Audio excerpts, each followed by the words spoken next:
Hoy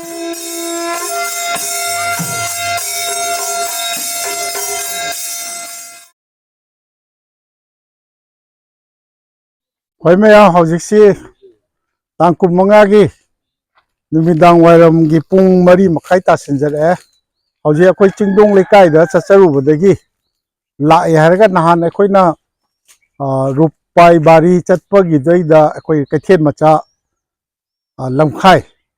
lamkhai bazar haina ama lepcharamba dudagi akhoigi awang pangna niko pasanta awang pangna lakpa adogi lambi duda ai lepcharaga akhoi dolugram haiba maitai singnadi dolugaw haraga khangnaba mafam duda lepchare masi yojare masi lakpa sidaista ai haijage sigi lambi mangda chaliba lambi si makha pangna chatkibani akoina nahan rupai bari chachabagi da lamkhai kaithel ama leihobadu dagi awang pangna changakpa lambi ni kilometer ani ahungum changam tai do khitang changakpaga maitai pangan gi khunjau sangna leibaduna kilometer ama khara hena leramgani maitai pangan gi aroiba yumni sidaisida aroiba yum leire somdasu maitai pangan gi leire aduga hingon gi compound wall tainaba sidagi akoigi dolugaw maitaina dolugaw haiba adu mayangna dolugram haiba mafam sidagi agi akhoi maitai gi yum hore compound wall si sumaina khenaraga maitai pangan gi yum building achobal leire adagi moirang thengbi yum leiraga sumaina haure ado masigi si lambi si awang pangna chakhiba lambi ni aduga khara chatlaga nongpok lomda haigal leraga akhoi gi singrebon phange haraga singrebon pangan adagi mutum lekai na chingba tawre haraga akhoi binakandi khat yaugadoi mini aswaida somda akoina changakpada maitai pangan khulaki aswaida binakandi kilometer 8 haina thawi somgi labuksi akoigi maitai pangan ga akoigi dolugaw si mayang singna dolugram haraga khangna mane si moirang thengbi kolup leire kariya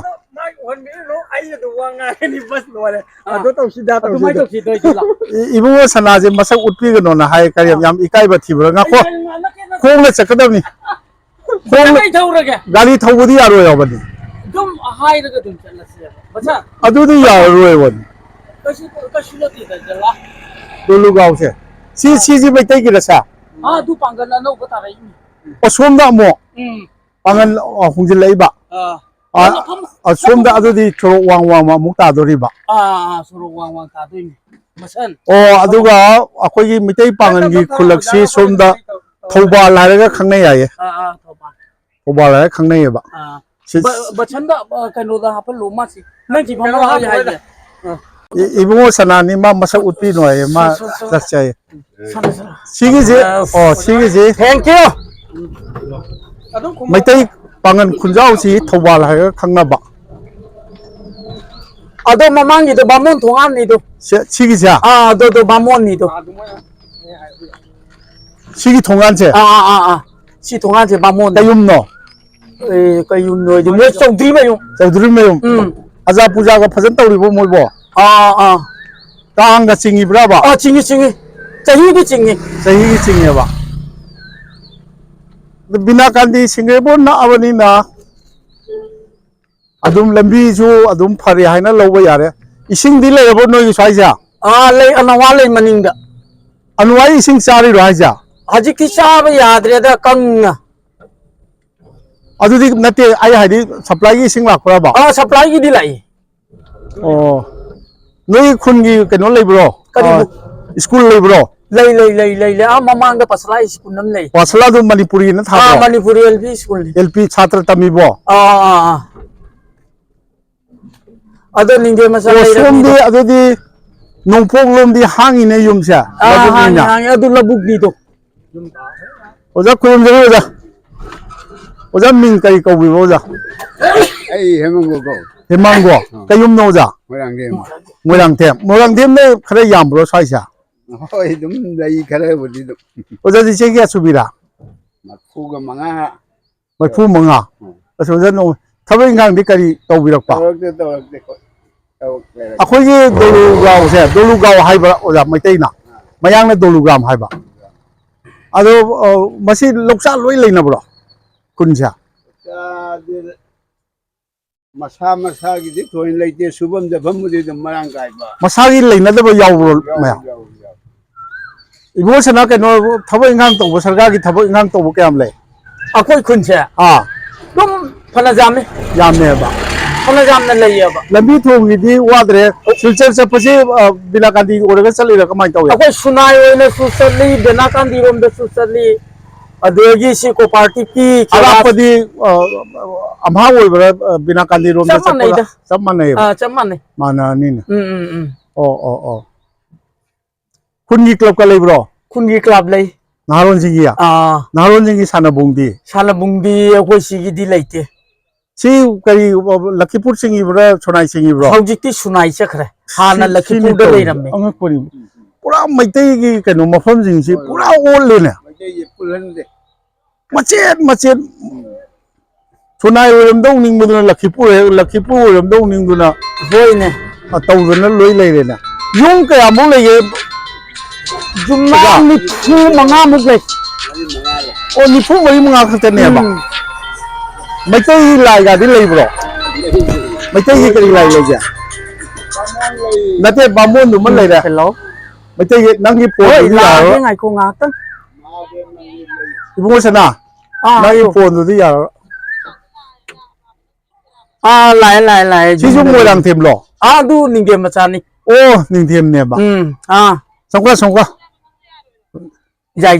Sangka woi kata ro kari no nursing lah. Oh. Sangka woi kalau mi kam lagi, yung kam lagi. Tamu. Ay kangen loy na yung gyanta.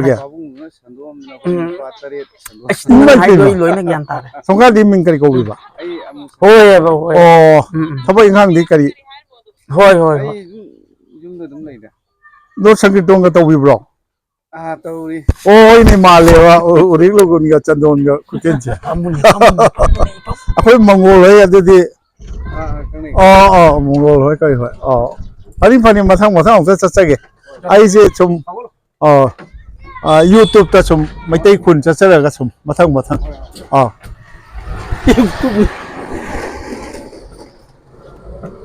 Aduh ni school. Sige siya.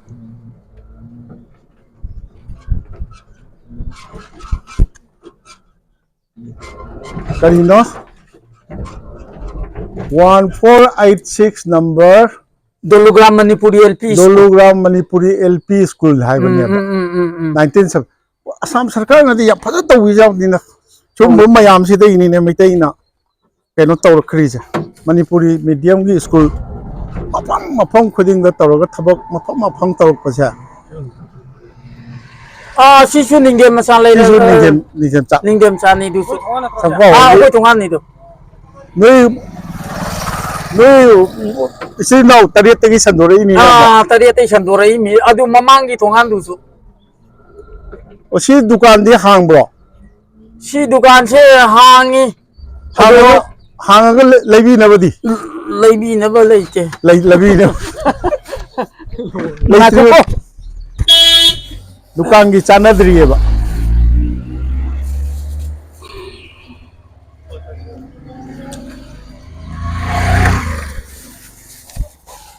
To. Lao ne. Asi wa de aku si sati je. Oh hingom ni ising di krai dei sai bi ke sibo. Mai to bu se ko. Pukri dei soga. Pukri ising di kang da ba. Oh adu phaina.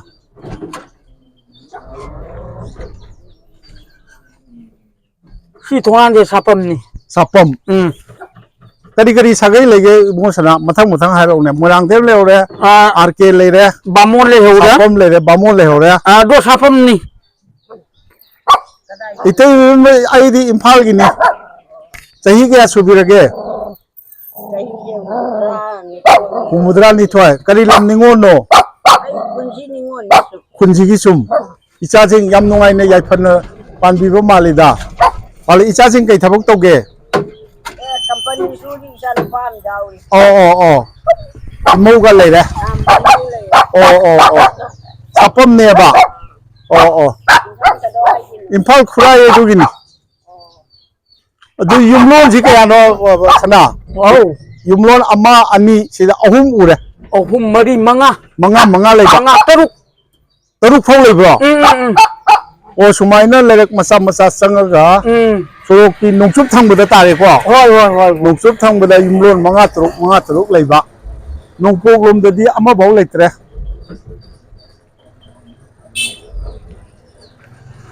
Adudi sidagi LP ME school din lay bro. Akoy sige ME school lay te modern da pulla lay. Kilometer mamakhay. Pwede lay su tamhong gidi hujiti lambi jun nungara Ado bina. Awaba woidre na lawre. May tayi dukan lay re.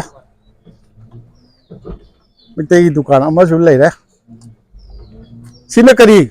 adu duna de moirang dem. Si ju moirang them omo. Dugagi irom khara jaw. Moirang them na yam ba male noi si. Ye moirang dem na bung yam ne. Oh.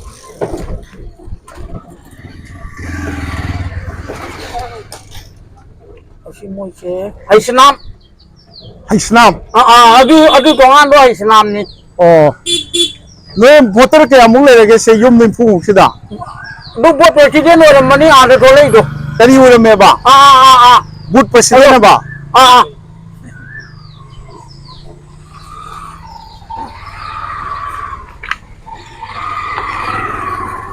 Udah. Du bot president or mani do. Udah bin kari kau ba. Baba sana. Baba singa. Bu aku ye dulu gaw si bu voter ke am lagi. Macam saya. Pun beda 160, 210. 210. Yum nak ti yum dong ke amu sida. Kongja tungan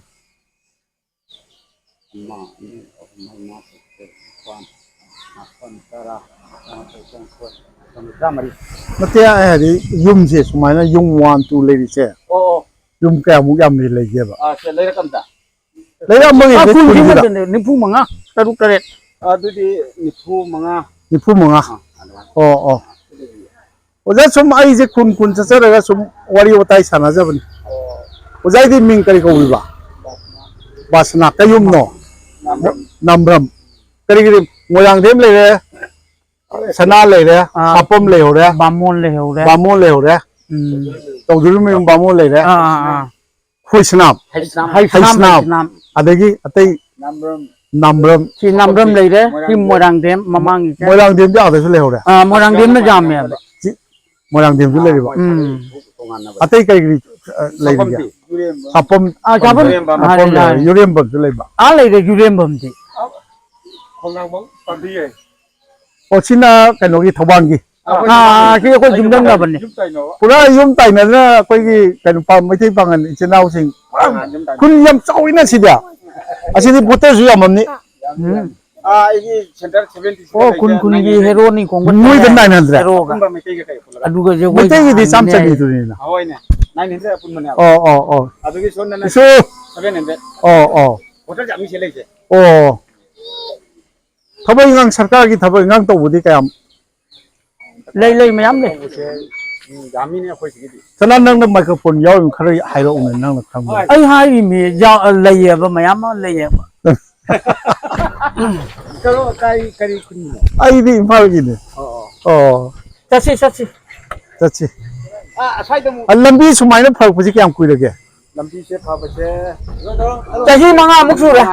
Adui mamang di. Adui mamang da chappa ja da ba. Leibak ne ba. Leibak ki oi ba. Laikhom da salami ne ba. Oh. Sidagi ibunga sana. Ibunga sana. Ai gari ya de le ja.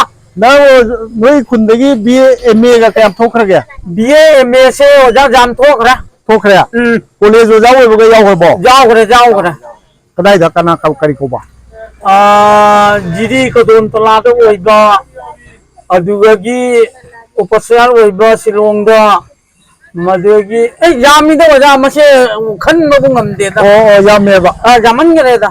अदो लंबी चही मंगा मुक्की ममांग बाउदी फरमदबा ओजा खोम के दोबिरगे अच्छे जुने mummy युरेम बमला जुने मम सरेगे ओ अदुना लोइरे कनोसा लेजिने सोना करी करी थोकचोम लेरी अदेगी सिनाम लेरी थोकचोम लेरी ओजा नाम लेरी सुमाजी लोनी लेरी के हाइदि मीने येंजरगा ओ मणिपुर की मीने वोरजो अतोप लमगी मीने वोरजो ए अकोई सिनाम लेमाने अदु लेमाने लाइसम लेत्रो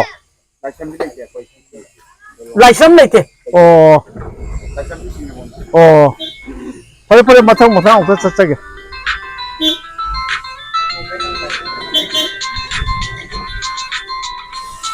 सीजी मैतै गिनी को मैतै नि दो मोरांग देन ने मोय सोंदगी होंदोरक्पा ओ ओइने सुमाइना होंदोरगा युम खरा थान म फैने होय होय युम अनौसु चावनो सागोलकपसु सागोलक सुमाइना चंगसिल युम खिल सिगी मनिंग दनी तुरेल लेदिसे तुरेल लेब्रो सिदा ले नते बराक सिलिरो पोरा नते तुरेल लकोगी इसिंग चेन दबिदो ओ अनवा हाय तारे ओ अनुवा ओ अदुगी अनुवा दो अदुवा सन्नबनी सी लबुक्सिदी मैतेगी मैतेगी अदो असि मांग दो उरि सिंगेबोल कैनो सिंगेबोन ओ सिंगेबोन नंग लेरे अदो जुरेम्बमनी सी जुरेम्बम मैतेगी अखोई पांथोइबी करी करी गादी इबुदो पाखंग बके दोबगी लाई गादी लेत्रो अखोई इबुदो पाखंग बगी दि निंजे मचागी दे लेदी दु खतनी दा ओ दोलुग्राम दोलुगाव मयांगना दोलुग्राम हाइबा मैतैना दोलुगाव हाइजाबा अदुगा सिगे थंगनबदा लेरिसिना थौबाल हारगा खंगनबा दोलुग्राम मुसलमान मणिपुरी मुसलमान हार खंगनबा मोइदी याम चावी मैतै सिंग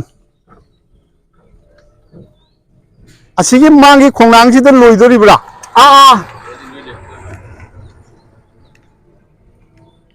अदुदी अचौबो खुंगंग नतीना अखोई सी मचा अनि अखोई की खुंगंग के खुंग मचा अखोई की पिकना चिकना ने लेमना इंगना लेजब कुन्नेबा इंगना इरांग जावद ngैने नोय नोय खुंगी वेना थाबनगा चोंद्रो अखोई खुंगी दि थाबन चोंग मचे वजा अमुको तौजद्रीदा अखोई न चावरंगै देसु उजद्री करी गिनोदी असो एंगाम जाम थोइयैना ओ मी गी ददि चोंग चपा मी गी ददि आद्रा अदते खुंगी ले साबिंग जो तो लमदा चपरा चली ओ बसिदगी मी होंदोंग नगिबो इबो सनाना खंगबदा कयाम यावग्रा इस अदुगी ममांगी थोंगाम दो अदुगगी त इम्फाल द लेरिस मोय अहुम मरी अदुगगी ए भला जामी होदा स्वाइदे इबो सनाना स्वाइगी लौगी ममन गादी खंगब्रो हाफे स्वाइगी लौगी ममन से होगी तने को क्या अकोई दी क्या हाइरे को क्या द लाख 30 बो चले क्या रे सिदी बिगा देगी हेन चावब नत्रो ओइना कथा मरी हेले कथा मरी हेलेबा बिगा देगी अदैदा लाख याबा ताटु हाइजे सुम हिंगोन ओइबा सिगु मो हिंगोन अदुदी खोइनो केनो अगो सोरो मया दने अरे चपी ओजा ओजा वीडियो सुम लौजरिन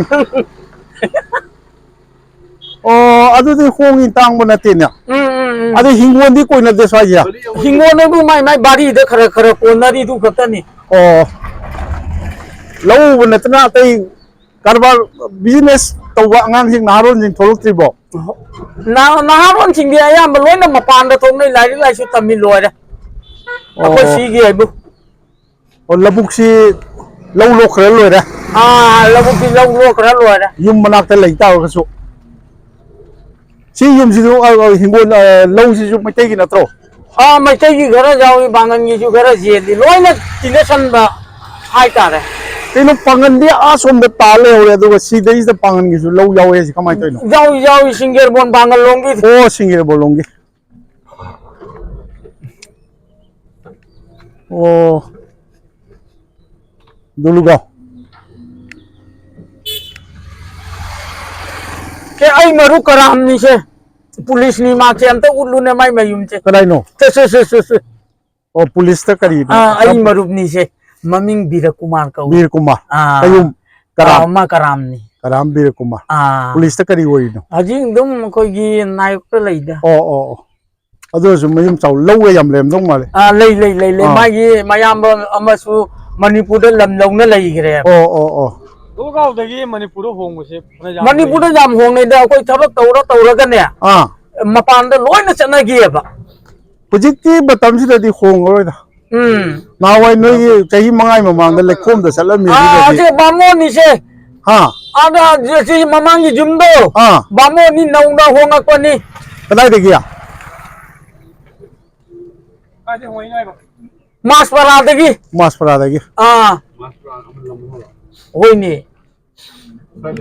मासपरा आलैना बाची सी स्कूल लो गइनो जो रॉयल पब्लिक स्कूल नि प्राइवेट मचै ने लिखले कना लिखले नते पांगन न लिंगपनी पांगन द सो मोइने स्कूल लिखले पदि कना gi मचै हिंगो लो ग लिखले अची मोइ Pangan gi lam da gi dum tawbani अदुदी नोई जी अखोई मचै पांगन ना खावांग द सबसिल लगा मयाई द लेबने बा ओ royal public higher secondary school Dolugram Singerbond city Singerbond part 4 हन हाइरे होय अखोई पार्ट 4 ओ सी मते ये योमरो कइनो बामोन नि होगा ओ सी बामोन ने बा मासपरा दे हो लेबा मोगी मामदोबलो सोम वांग द लेरिसा अकिदा कुन महादेव ने बा कुन्नी महादेव हराव हेबो कुन महादेव के हराव इ मरक असिद लंबी में गाड़ी थोड़े से अनुवा मनुंग से पद लंबी अनुवा मनुंग से पद लंबी नि से ओ अनुवा मनुंग से लो ओ आई भाप तारे अनुवा मनुंग असोम चलु रे आई हुजिक भाप फजना तारे खुनगी महादेव जे हराव ग्रबो हराव यार मरक जाम लन हराव रिदा पैसा याम चंगबा मणिपुर दे कोरमनी ने माइबा माइबिया होइने ओजा कई मी तेजमनी कई युमनो मोरांगदेम ने हेन माले मोरांगदेम ने हेली सागे ओ गाड़ी से कराई दे सर्विस सी लखीपुर सुनाई ओ नुगाय सिदन लोय ने दुदे दोलुगाव की सिगल सिदन लोय रे सिदे आसिगी से करी हौगरा करम्बा सी मांग उड़ीसा सिगगी सिंगेरबोन हौरे पांगन हौरा सिंगेरबोन पांगन सिदे हौदेरा सिगगी हौरा ओ ममांग सिगगी सिनी दोलुग्राम द लाक्सबसे सबसाना लोइगो मतम थुए तर अपिक खुंगंगनी युम निफु माथोय निथोयगी होय ओ अदुबो याम मतम ममददी चही मंगाम की ममांग बाउदा लेखोम द सलम याये अहनजिंग न ताकपिरकपदा अदा हौजिकती याम नुंगाय रे सिदैदा सिंगेरबोन कनो तौरगा पांगन हौरगा सिंगेरबोन मैतै उतुम लेकाय ना हानब्रा उतुम लेकाय ना मरक तंत्र मुतुम लेकाय ना हान हाइजम लेकाय हाइसनाम लेकाय अदुलेगा मुतुम लेकाय अदुलेगा वंखल लेकाय अदुलेगा मे लेकाय ओ सिंगेरबोन ग ताइना रे माइ तौना लबुकना ओ असोम दसु लबुकना दि कोसिलिना सी मनिंग द तुरेन न मन्ना लय अनुवा तुरेन दो अनुवा मनुंगी मोइना कोइरा लाई नि मोइना ngasi अनुवा द चलो न से चलो रे अनुवा चलो रे ओ इबुंग सना याम नुंगाय जे नुंगाय नमाय दे देम तो उथो रे यार गो थैंक यू आई लेसन जरगे पुंग कनो तारे आयो सना इबुंग से रे मो मिंगदु सबसाना आई मिंग जोयसना राजकुमार जोयसना अनुवा कनोगी दोलुगाव की जोयसना उन थेंगना जदना बसंत की कनो ने बसंत की लमन से का माइन तौन सिंगनो अद बसंत की लमन तो जिंबसिदा इबुंग सना की चु याव रे इबुंग सना नुआय जे थेंगना दना याम छुना दोलुगाव से अदो सिनी सुमाइना तौबा कोई दोलुगाव ममिंग ताय कनागुंबा ꯗꯣꯂꯨꯒꯥꯎꯒꯤꯅꯤꯒ ꯍꯥꯏꯔꯛꯄ ꯑꯩꯈꯣꯏꯅ ꯈꯪꯗꯕꯅꯤꯅ ꯍꯧꯖꯤꯛꯇꯤ ꯈꯪꯉꯦ ꯁꯤꯅꯤꯗ ꯆꯥꯎꯔꯥꯛꯄ ꯀꯋꯥꯏ ꯀꯔꯥꯏꯗ ꯆꯠꯂꯒ ꯃꯩꯇꯩ ꯈꯨꯡꯒꯪ ꯀꯌꯥꯝꯅ ꯀꯔꯝꯍꯥꯏꯅ ꯇꯧ ꯂꯩꯕꯅꯣ ꯍꯥꯏꯕꯗꯨꯅꯤ ꯑꯗꯣ ꯅꯨꯡꯉꯥꯏꯖꯩ ꯏꯕꯨꯡꯉꯣꯁꯅꯥ ꯅꯨꯡꯉꯥꯏꯖꯩ ꯃꯁꯤ ꯃꯇꯥꯡ ꯑꯁꯤꯗ ꯄꯨꯡꯁꯨ 5 ꯆꯞ ꯆꯥꯔꯦ ꯂꯣꯏꯁꯤꯟꯕ ꯃꯇꯝ ꯉꯁꯤꯒꯤ ꯑꯩꯈꯣꯏ ꯁꯤꯗ ꯏꯅꯛ ꯅꯛꯑꯦ ꯑꯩꯈꯣꯏ ꯁꯤꯡꯒꯦꯕꯣꯟ ꯇꯥꯔꯒ ꯑꯩꯈꯣꯏꯅ ꯂꯩꯖꯔꯤꯕ ꯁꯥꯎꯠ ꯕꯣꯔꯥꯛꯇ ꯌꯧꯖꯔꯒ ꯉꯁꯤꯒꯤ ꯗꯣꯂꯨꯒꯥꯎꯗ ꯂꯥꯛꯆꯕ ꯀꯩꯅꯣꯗ ꯆꯠꯆꯔꯨꯔꯒ ꯆꯤꯡꯗꯣꯡ ꯂꯩꯀꯥꯏꯗ ꯆꯠꯆꯔꯨꯔꯒ ꯗꯣꯂꯨꯒꯥꯎꯗ ꯂꯥꯛꯆꯕꯁꯤ ꯃꯇꯥꯡ ꯑꯁꯤꯗ ꯂꯣꯏꯁꯤꯟꯖꯒꯦ ꯃꯍꯧꯁꯥꯒꯨꯝ ꯁꯅꯥꯊꯣꯡꯒꯤ ꯃꯅꯤꯟꯗ꯭ꯔ ꯀꯣꯟꯁꯨꯝ ꯃꯌꯥꯝꯅ ꯇꯥꯕꯤꯔꯤꯕ ꯌꯦꯡꯕꯤꯔꯤꯕ ꯈ꯭ꯋꯥꯏꯒꯤ ꯃꯐꯝꯗ ꯅꯣꯂꯨꯛꯆꯔꯤ